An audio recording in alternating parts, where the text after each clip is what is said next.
This is Writers on Film, the only podcast dedicated to books on cinema.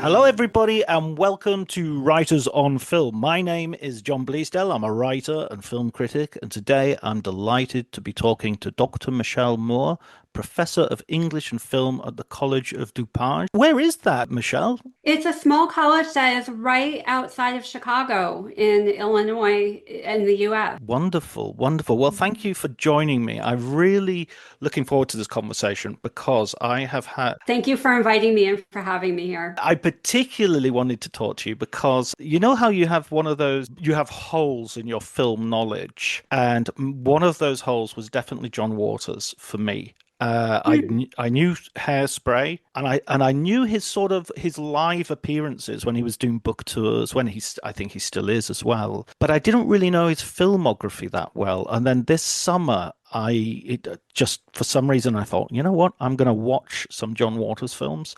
And I had such a blast. So your Mhm. book was a brilliant accompaniment to to watching those films. That's lovely. I have hoped that the timing of the book would really speak to the moment that we're in right now, and that it would be presented as an accompaniment to the fact that you can stream so many of his films now, and that he's getting all kinds of new viewers and a new audience that he hasn't had before. Well, he's certainly got one in me, and after this conversation, I'm sure he'll have some more with some of our listeners. So, the book that we're talking about, or that's going to help us with our conversation, is Refocus the Films of John Waters, and is a collected work of criticism, which includes an introduction by yourself and also an extended interview with John Waters. But to kick us off, how did you tell us a little bit about yourself in terms of how you got to where you are in academia, how your interest in film began, and yeah, let's start there. Well, I've had I would say, a long and winding career because my interests have always been interdisciplinary. And I began really working in English and literature. And I went to a very small liberal arts college. And while I was allowed to do things that were film related, I was really focused on novels and short stories in a very traditional English major. But I discovered there that my interest was modernism, modernism with a capital M. And something that struck me as an undergraduate was that you can't do modernism without talking about technology. And what is the art form that is the technology of modernism but film? So when I got to grad school, I still had this interest, but I didn't know what to do with it. And luckily, there was a comparative literature department there where the founder had already started his own interest in film, and the school had a strong film department. Ken Jacobs was teaching there then. And because the founder of the comp lit department was also interested in film, he said, you know what? Film and literature is a comparison. Do it. And that was a very unique opportunity and an experience for me. And so my scholarly work then, what got me my degree, was in film and literature, and particularly in representations of violence. And I wrote a chapter of my dissertation on John Waters and Todd Solondz. And this was before John Waters began to talk about Todd Solondz. So it's something that I'm proud of, that I noticed that connection before Waters even began to speak publicly about his admiration for the film director Todd Solondz. I totally get that connection between literature because that's the same as myself. I came from looking at literature academically, and that to me felt like it was seamless moving from literature to film. I've always felt that sort of poetry is just cinema, sort of avant la lettre. You know, it's already cinema.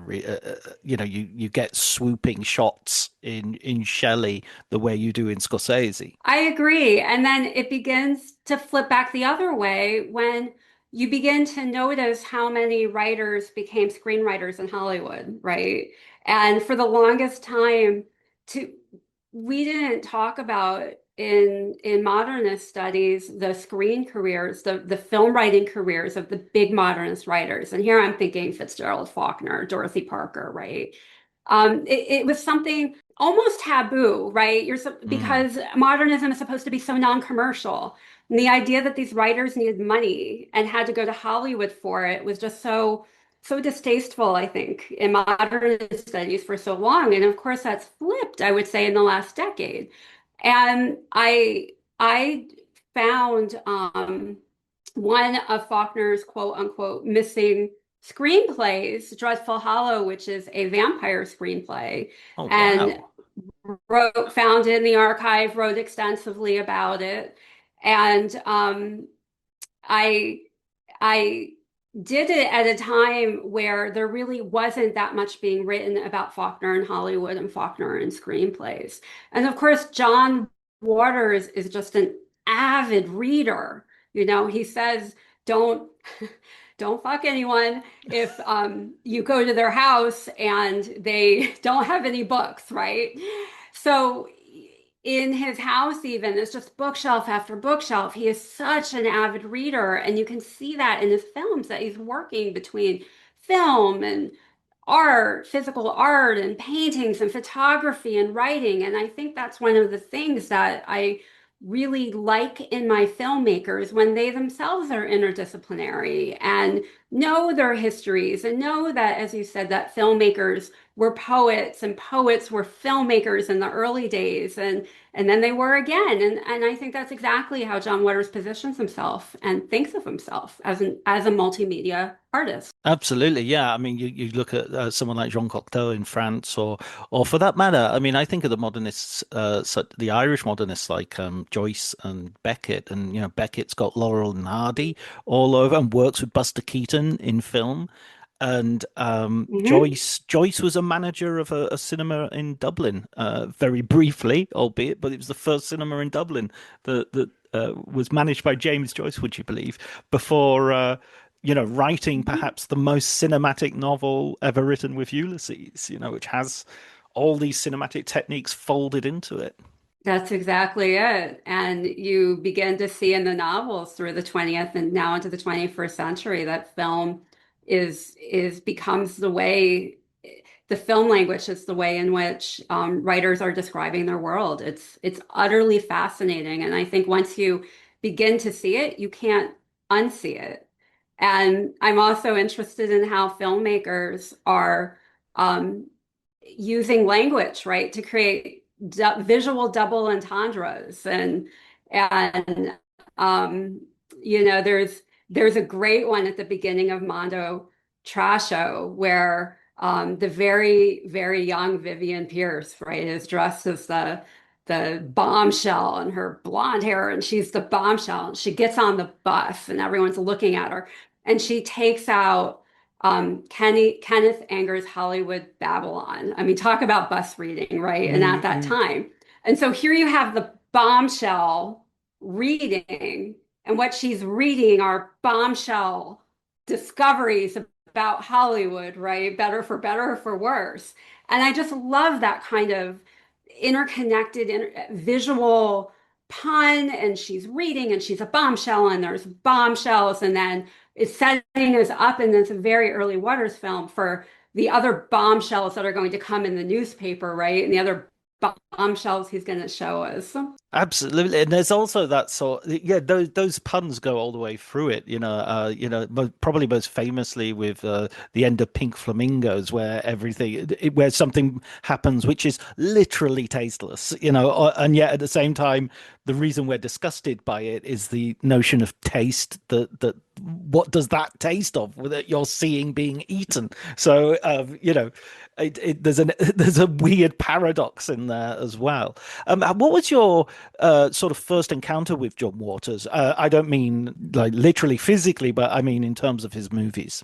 Well, when I was young, when I was a teenager, the big commercial films, right, were coming out. Those Mm, were Hairspray, Cry Baby, and these were the ones that really got me. They were well advertised. Waters said he always wanted to be a sellout, and he was selling out through the 80s, as we know.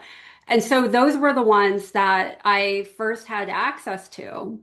And since the book's come out, I've had conversation with several of my very old friends, and I'm saying things to them like, wait, did we go see Hairspray together? Who did I go and see Hairspray with? And we've been trying to remember and piece it together because at this point, these memories, my friends and I just have these memories together as we've been quoting Waters lines to each other for the rest of our lives. And then it was really as an undergrad that they began, I could see the earlier Waters films, which were at that point hard to get because in here in the US, Blockbuster was starting to take over from the mom and pop video stores. And Blockbuster would not carry John Waters films, Mm. which is really a formation, a deep memory for people who are John Waters fans, how difficult it was to get these films. And so I had knew where the mom and pop stores were, the indie stores, and I would just go and I was renting John Waters, and I had found films, and I had found many several underground film festivals, where they would do one of his films or two of his films, and I would be sure to attend so that I could see them on the big screen. And so, and it was just organic from that point forward. I was a fan, and I was hooked from the very first film that I saw of his. And the very first film then would have been one of the big commercial ones, would have been something like Hairspray or I believe it was right. Hairspray. It's hard to remember. And then I think the first one that I was able to rent, which felt very salacious and underground because no one was going to show it, of the earlier group, I can remember watching Female Trouble, Mm. which I still utterly adore with Don Davenport. And I can remember watching Multiple Maniacs as well, very early. And the exact order has been lost to time, but those are the earliest ones that I remember really encountering, which is really the good word for it, because you encounter a John Waters film, right? You don't watch it. You're being exposed to something that is, as you said, distasteful and also lovely and interesting, and it just hits you on so many levels at the same time. So yes, those are my moments of encountering, I think, Waters' films that stick out in my memory. There's always this strange thing with films, I think, where a film isn't just sort of positing a fictional universe that you sort of enter. I felt this very much with John Waters. I feel it with Texas Chainsaw Massacre as well and some other films. But it Mhm. also posits a universe in which this kind of film is made. So you're in the Mhm. fictional universe, but you're also in the universe where this is this allowed? Is this are you allowed to make a film like this that does this sort of presents you with this kind of world? And the two things are to some degree porous, that they can they influence each other. So you're watching Texas Chainsaw Massacre and you're thinking, oh my God, this is have they killed people when they made this?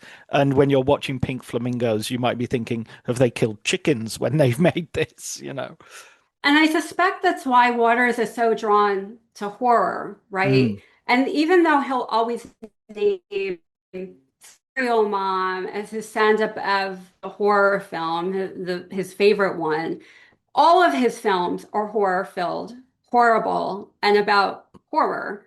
And the connection to it's Toby Hooper's film that's so interesting is that is based on the Ed Gein story, right, from Wisconsin, Leatherface. mm. And much as Psycho was and others, there's others in that genre. And in Waters, even though it's his own universe, they're all in Baltimore, right? He's filming on that Baltimore street. So it is and is not real at the same time. And when you watch those early films, he's got so many just he's got so much footage of people walking down the street in Baltimore in their hats and their hairdos and their coats and their jackets. And I'm fascinated by that. And in the long interview in the book, um, I asked him outright, "Are you doing documentary? Are you thinking about this when were you thinking about this when you were filming?" And he didn't. He just kind of said, "No, I'm making a fiction film." But I see documentary in there. I see that intersection, as he put it, that intersection, right, of the that real world with this fictional universe where anything can happen. And it's in the intertextuality, those multi-layer texts, other films, books, newspaper articles, all that stuff, that detritus of our culture that he is suturing together and folding together in a new and a unique way that also allows us to have one foot that this in that world that this is real. But then how could this possibly be happening? How am I seeing this? How is he making this um, absolutely outlandish plot with outlandish people while telling the real stories again and again that aren't real? Paradoxical, and I think it's utterly brilliant. Yeah, I totally agree with that paradoxical nature of sort of because in the documentary I Am Divine that was released a few years ago, I mean they really talk about the fact that they were kind of filming stuff on real streets with people walking by, and the Hmm. reactions you see on the people's faces are just the reactions that Divine would get as she walked down the street dressed in that way. It Right. wasn't they there was no preparation, there was no AD standing at the end of the street and preparing, Hmm. there are no extras.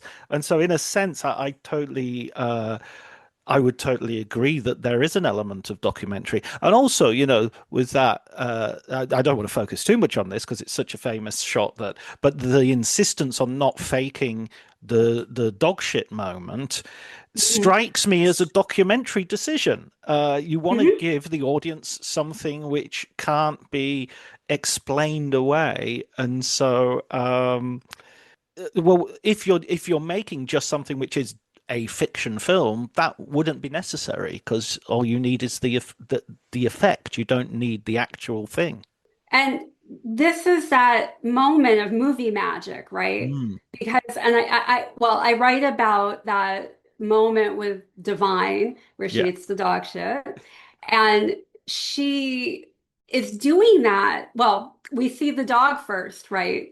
And we see the dog shit. And Divine wanted that to be that way so that we knew there wasn't any trickery, that it wasn't movie magic, that we weren't seeing something that was just edited together, but instead it was really happening. And it takes me right back to that carnival at the beginning of Multiple Maniacs, right? Where the sword eater and they were sexual deviants in John Waters' carnival, but traditionally, right, the carnival are sword swallowers and fire eaters, and they're really doing this. They've really prepared their body. There is not trickery there. And so I see in that moment with Divine a direct reference to the carnival acts where the fire eater is actually putting out fire with their tongue. It is actually really happening. There's something authentic about it. It is authenticity. It is authentic. It is happening and real. And then at the same time, we're so used to movie magic where that, of course, this can't be real. Of course, she can't be doing that, right? That's gross. That's utterly disgusting. And even if you made it all the way through the film without being grossed out, that's going to gross you out. And it's going Oh, to gross you out in a visceral, authentic way. that's the kappa. The crapper is the kappa. There's no doubt about it. Right? So when you did go and interview John Waters, it feels to me that there's something kind of deliciously antithetical about compiling a academic book of serious academics writing serious academic essays about this filmmaker. I mean, he must be absolutely delighted by, he must be savoring that kind of, you know, attention and Mhm. elevation. He is. He reached out to me after I sent him the copies. He read it in 2 days, and he is, and I quote, over the moon. Oh, that's And delightful.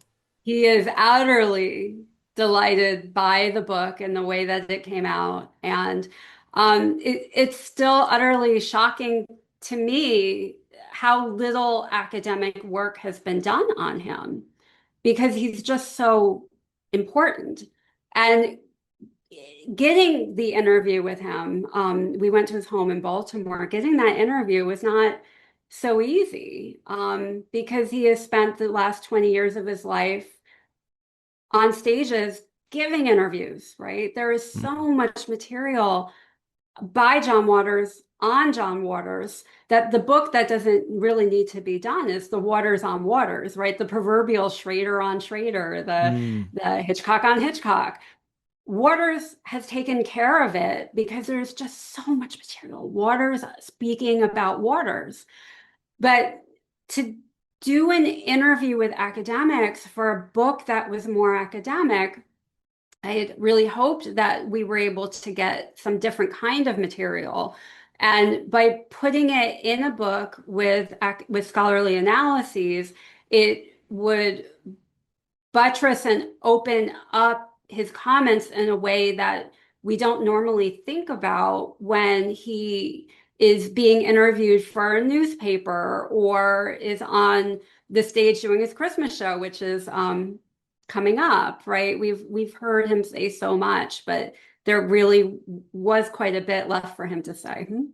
absolutely. And I think it's brilliant to just take something seriously that I don't think is unserious. I think John Waters is funny. I think he's extravagant. He's over the top. He's carnivalesque. He's Rabelaisian. He is all these things, but none of those things exclude seriousness. I Mhm. mean, was it G.K. Chesterton who said, comedy is saying the serious in a funny way?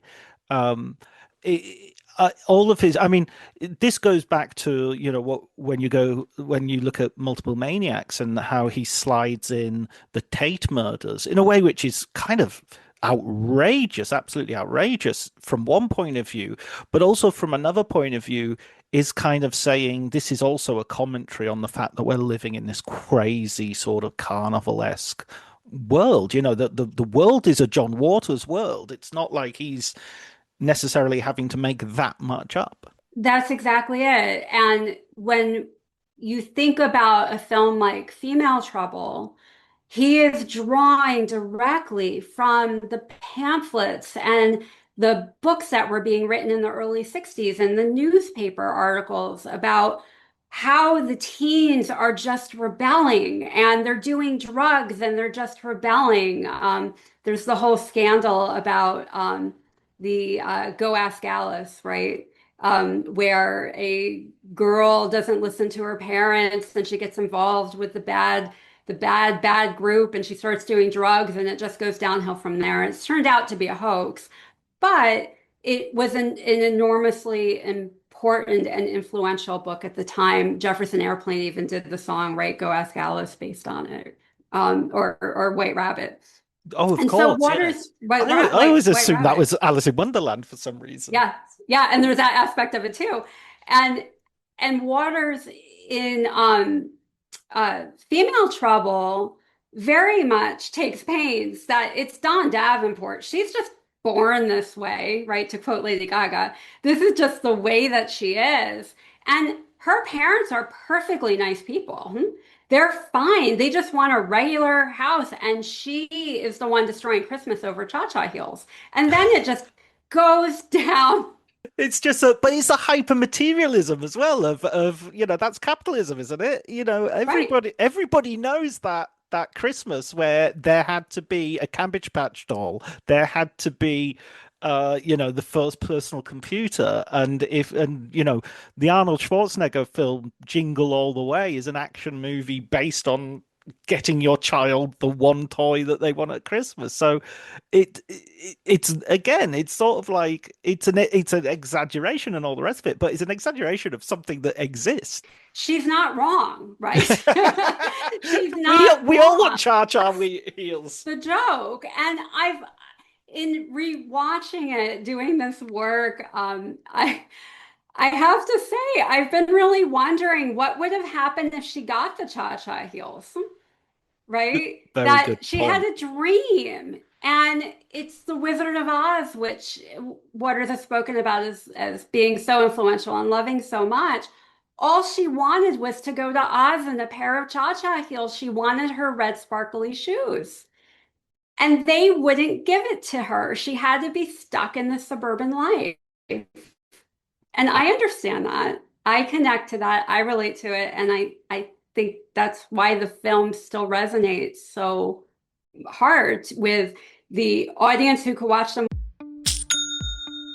Nobody does selling better than Shopify. Shopify is the home of the #1 checkout on the planet. And the not-so-secret with Shop Pay that boosts conversions up to 50%, meaning way less carts go abandoned and way more sales going through. So if you're into growing your business, your commerce platform better be ready to sell wherever your customers are scrolling or strolling. On the web, in your store, in their feed, and everywhere in between. Businesses that sell more, sell on Shopify. Upgrade your business and get the same checkout that Skims uses. Sign up for your $1 per month trial period for 3 months at shopify.com/Westwood1, all lowercase. Go to shopify.com/Westwood1 to upgrade your selling today. Shopify.com/Westwood1. When they came out and the new younger audience, there's just something about it that is so universal and hilarious at the same time. But Dawn was not wrong. You've got to get your cha-cha heels. You've got to.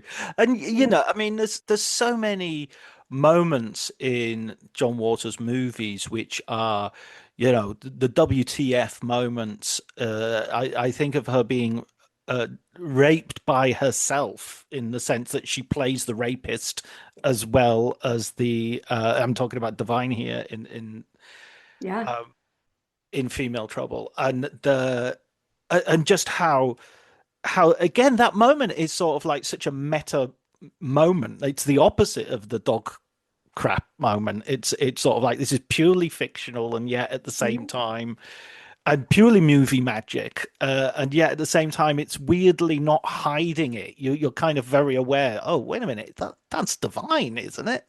You'd be surprised how many people don't realize that that is divine. Right. And they're horrified by the fact that she had to endure that. But there's edits, right? There's Yeah. and they're so blatant too. With the over the shoulder and the over the shoulder, it's this parody of that Hitchcock, shot reverse shot that's so over the top, and once you see it, you can't unsee that either. And yes, that's so it's so meta, right? That's what we say now. It's so what does it mean to rape yourself, to pillage yourself? And in those books and pamphlets and the newspaper articles I was referring to that Waters is drawing from for this film about, the trouble with the young women, this is what these girls deserve. And they did it to themselves, right? They did it. If they had just listened to their parents, where it's so far beyond just victim blaming, what we call it now. Mm. It is if they had listened, this wouldn't have happened, and this is what is deserved. And so you have this moment, I think, of the ultimate in victim blaming, where she's brought it on herself and is raping herself. It's sort of almost like a station. I mean, you're absolutely right. It's like he rewrites these moral panics as sort of kind of grotesque fantasies.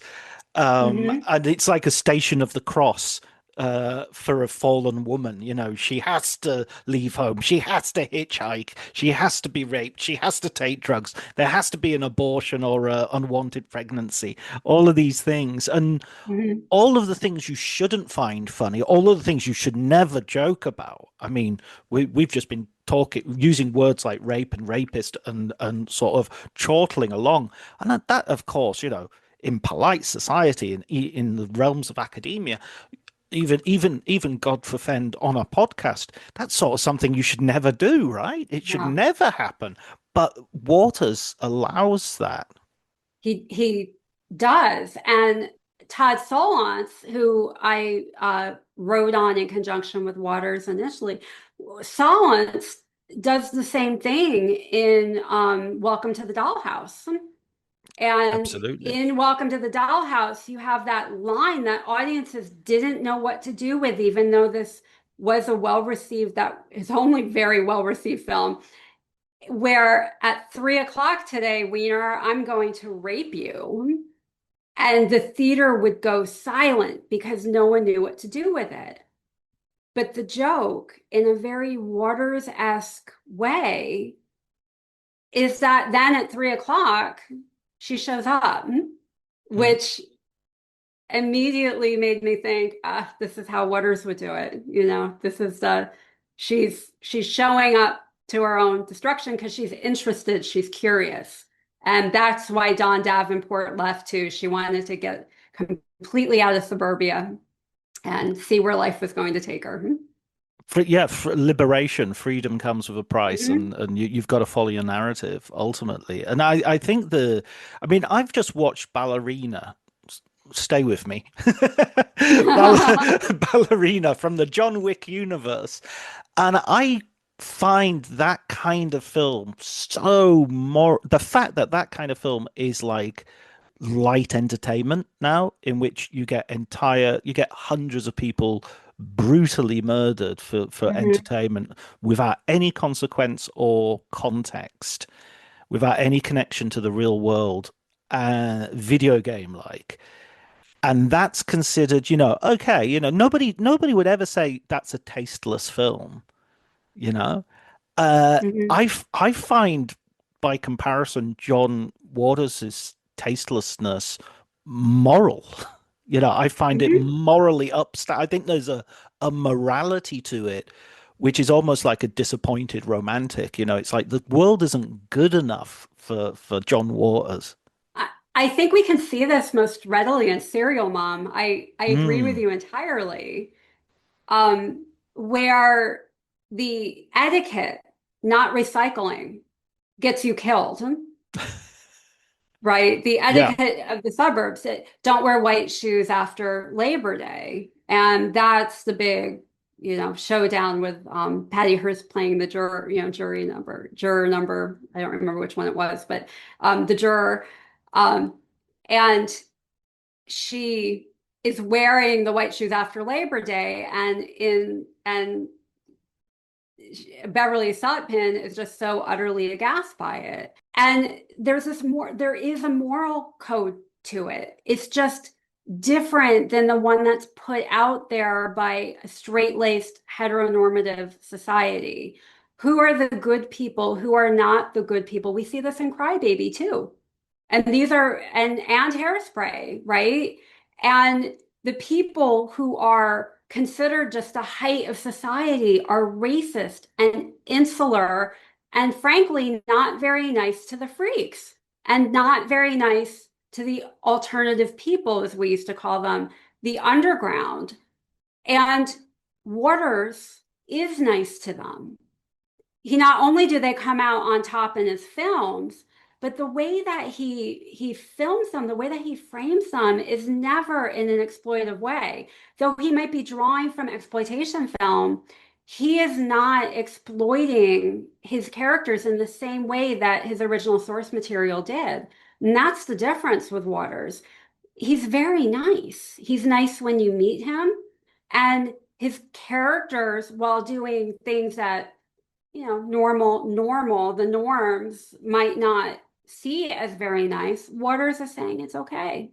It's it's fine. People can be this way, and he's not going to use their foibles, their fetishes, their alternative underground interests in a way against them in order to make money. I think that that is reflected as well by the sort of the way that he creates this troupe of actors, and all of them he sort of treats like they're all superstars, so that when they turn up in his films, they have entrances and there's a real sense of, oh, wonderful, there's that face again, there's that personality again. And he's Mhm. obviously written the character specifically with a certain performer in mind, or even maybe uses their name. So, and it strikes me as a much more, obviously it's sort of like, to use the carnival metaphor again, it's a sort of hall of mirrors version of Andy Warhol's factory, where Mhm. instead of being the beautiful people, Edie Sedgwick and Paul Morrissey, it's these people um who wouldn't get past the bouncer in Studio 54. Yes, it's the superstars, right? It's Mm, the way in which you create a superstar, which Divine was so interested in connecting herself to the Bombshells, but to Elizabeth Taylor, most of all, to mm, Marilyn Monroe. I see so much Monroe, especially in that walk as Divine. We see Divine walking down the street. And Warhol is the one first underground, but then experimental filmmaker that Waters has always allowed himself to be connected with and would actually mention and connect himself with too. Waters adores Warhol's films mm. and has outright said that he doesn't think that they've gotten the due that they should, and that one day they will. And maybe the next book should be on Warhol's films, right? Because they sit there languishing, and I feel like people don't watch them. You might go see a Warhol exhibit at a museum where they're projecting a film, but that's usually the only place that people encounter them. They're not streaming. No one streams Sleeper and just watches someone sleep, right? Or a filming of a building, but Waters absolutely loved what Warhol was doing, particularly with the superstars. You can see that being replicated in the Dreamlanders, as you pointed out. Mm. But you can also see it in the way in which she's able to fuse commercial entertainment value, Crybaby and Hairspray, and then earlier the Send Up with Polyester, with well, something that isn't so commercial, with ideas that are not very commercial, and in doing so, create what we were talking about earlier, this meta look at what is the bombshell, what is the superstar, what is it when we're representing people this way, and who gets to be it and why, and who doesn't get to be it and why. And in Waters, especially in the early films, you have superstars, you have hits being made by people who are not traditionally great looking or traditionally the Hollywood superstar. And here I'm thinking of Edith Massey. Yeah, well, of course. So you have to, because she's amazing, and I Hmm. love Mink Stole as well. I mean, I love them all. There are moments, there are line deliveries and line readings that a conventional actor would never get and would never give, Hmm. and that's one of the delightful parts of his movies. And so, and it's something you kind of lose a little later on when he's working with more conventional actors. Cecil B. Demented isn't quite as demented as you want it to be, Hmm. as entertaining as it Hmm. is. But this brings us to sort of to today, really. And you just said that Warhol's films are kind of languishing, and today we're talking the day after the wonderful German actor Udo Kier passed away, Mhm. and it does make you. It made me think. Udo Kier was in 200 films, and many of them were sort of European or underground, European art house or underground movies. That he would just show up in or be starring in, and it does make me think that art house has become very slick, and we have a lot of indie films, and we have the festival circuit has very much created Mhm. a way of watching these films. It doesn't feel like John Waters today would be. I mean, he would be at Sundance and he would be part of a workshop. No, that's not true. He would find someone like John Waters would find his own way, but I just, you know what I mean? I just find there's a lack of that anarchic inspired DIY version of filmmaking that Waters so exemplifies. I think Waters anticipated this too, as he does. So many of his films are far ahead of their time. And I'm still always surprised sometimes when I'm looking at a film or thinking about one of his films, and then I see the date of when it came out, because in my mind, it should definitely be 10 years later. Yeah, same here. And in Polyester, which is 1981, he's already anticipating what you're describing, which is this kind of folding of the film world onto itself, where trash cinema has become exalted as art cinema. This is the moment he's making it in. And then it becomes underground art cinema in a very Gen X-y 1990s kind of way. And then we revert to experimental and art house. And now we just have the Criterion Collection, which is anointing films as cult or not, right? And giving them that brand of not just legibility, but rather a brand of respectability. And in Polyester, we have that wonderful drive-in moment where Francine is now taken up with Todd Tomorrow, right, played by Tab Hunter, Amazing. and who himself is from the drive-ins, right, from the marquee. And so there's that moment, right, where he's casting the famous actor. He was able to get Tab Hunter. So he's already anticipating what's going to come, even in his own films 10 years later. And it's hard to, that word anticipatory is so difficult because essentially I'm saying that he was psychic, that Waters was psychic. And of course, that's an impossibility, but it really seems that way. So Tab Hunter as Todd Tomorrow now owns the drive-in theater, which has become an art house drive-in theater. And I absolutely adore this.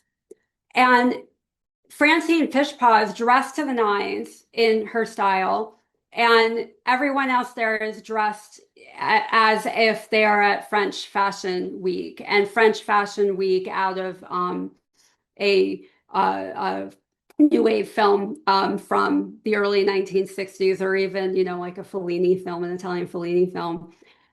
And she goes into the main office where there is a bar set up and everyone's drinking cocktails. And on the very 1960s mod coffee table, there are issues of Cahiers de Cinema. And I absolutely adore that, because that is the moment, right? That Cahiers de Cinema, the height of film criticism, the art house moment, the art house cinema is meeting the drive-in theater. And it's such a good metaphor of what Waters is doing. But again, it's anticipatory for what you're describing, for where we are, where we were in the 90s, and then really where we are now, where you have critics doing very serious um, analyses of what were just essentially exploitation films. And Waters was the first to do that. He's been championing Faster Pussycat Kill Kill since day one. He loved this stuff at the drive-in. but he wasn't doing the scholarly analyses of it. And it becomes very difficult now when you just have this kind of regurgitation of the cult film over and over again without creating anything new. And Waters always made new. Mm, Waters always showed us new things. He's an original. He is authentic, even as he's questioning authenticity, much like Andy Warhol did.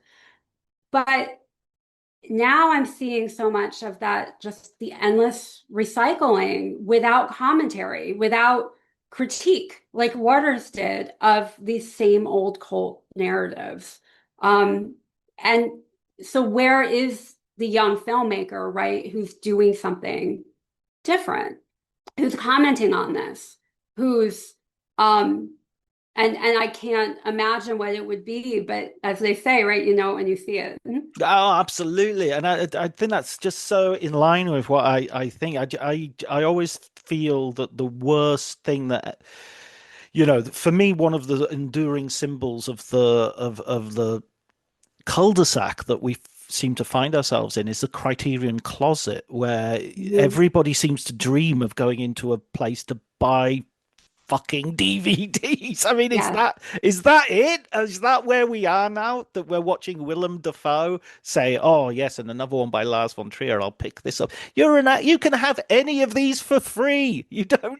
This is just a commercial branding exercise, guys. Don't act like this is some weird underground sort of taste thing. It's not. It's just a brand, and you're I don't know. It drives me wild because it seems Mhm. to neuter cinema. It seems to make cinema just into, wallpaper, just fancy wallpaper to put on your house.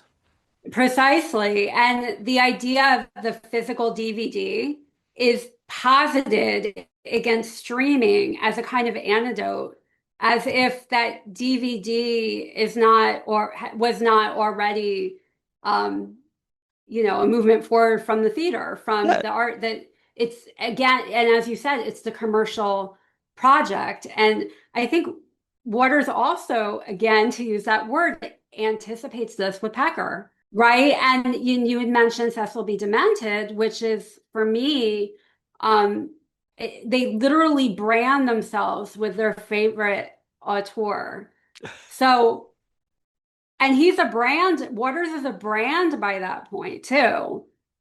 So you have the send up, this parodying already in the early 1990s and then 2000 of of this branding of the commercialization of what that means, and is it even possible to do outsider art anymore, right? Because even the outsider artists are immediately brought into the mainstream, the proverbial Criterion closet, and anointed. John Waters, I'm sure, has done has got into the Criterion closet at some point. I'll have to look it up, but Oh yeah. it wouldn't surprise me. He certainly want to. I mean, going back to the beginning of our conversation, and where we started from, when we started talking about literature, and I have this one of the things when I was studying and I was writing my thesis, I was very interested in romantic irony, and I always think this is a really useful concept for a lot of filmmakers because it's a sort of irony that doesn't necessarily devalue what it ironizes. It kind of Mhm. celebrates it. It's kind of the,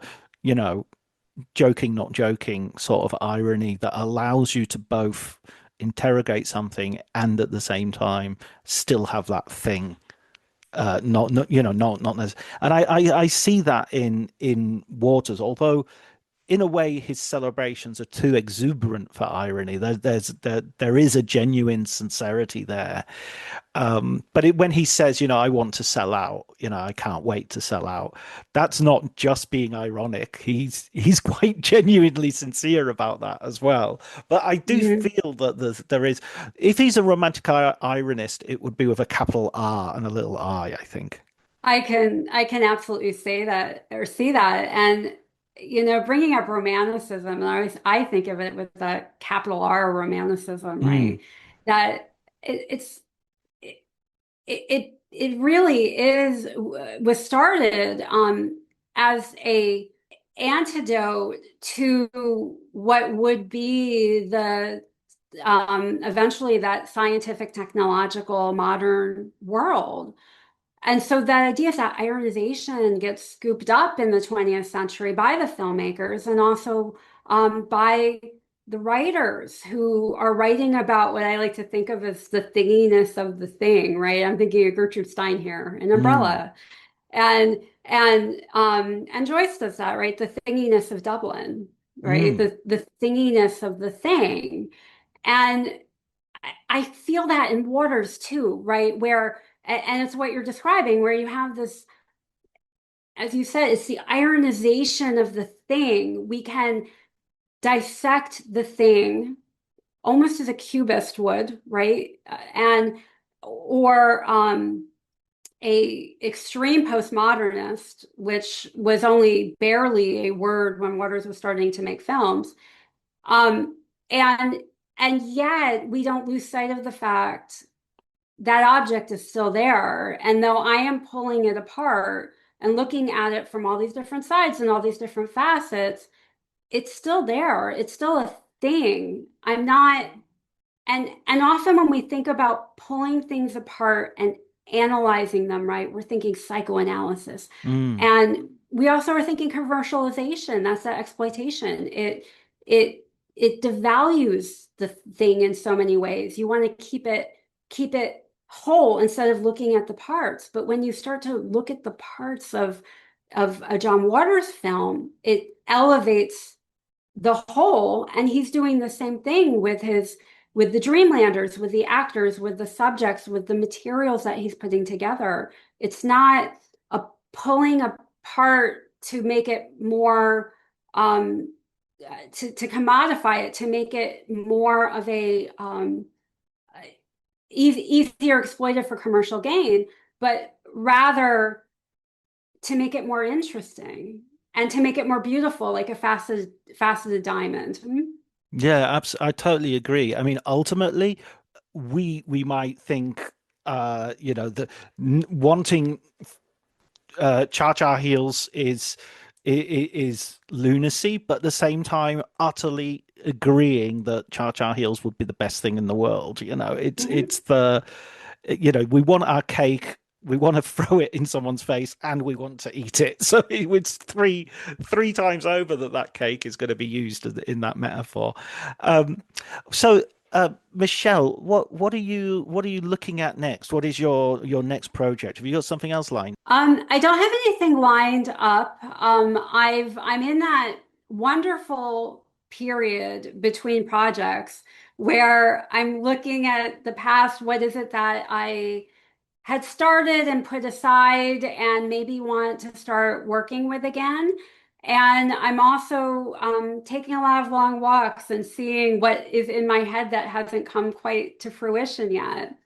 One of the projects that I'm looking at returning to was an extended look at the vampire and modernism, and in particular, high modernism in literature and film. And I have spent a career finding vampires and vampiric lore, whereas I like to think they're not supposed to be in high modernism. And so I think that the vampire is a founding motif and trope of modernist film and literature. And that's something that I'm sort of getting back to, but taking forward again in a new light. And in 2025, we have so many vampire films coming out, which is just utterly fascinating to me. Yeah, yeah, well, absolutely. Sinners was a huge blockbuster Hmm. recently. And God, every year there seems to be at least two or three quite mainstream horror movies which absolutely knock it out of the park in terms of, Hmm. thinking about stuff. Weapons as well was one which really stayed with me Yes. long after I saw it. Um, so Hmm. that's great. Hey, final question. Is Donald Trump a John Waters character? That's an interesting question. Um, he's not self-effacing enough, so I think no. Mm. Yeah, I don't No. think he's not surrounded by the gang that Right. John Waters, Divine in Pink Flamingos. it has a trailer with a family, you know, uh, there is human connection, and he doesn't have that human connection with people around him. He just has, suppliants. Right. And the only role I think that Trump could maybe slip into would be as the amusement park owner in Hairspray, right, played by Divine. There even might be a little resemblance there at that stage. But even then, Divine, um, the amusement park owner has relationships to other people and wants what's best for the amusement park and is not just completely out for themselves, right? Knocking down the So East even then Wing. that role doesn't fit exactly perfectly. Yeah, we can't blame John Waters for Trump at all. He's No. yeah, that's the truly tasteless. So our enemies are the Criterion Closet, Ballerina, and from the John Wick universe, and Donald Trump. No, I mean that's I shouldn't tie you to my own antipathies without.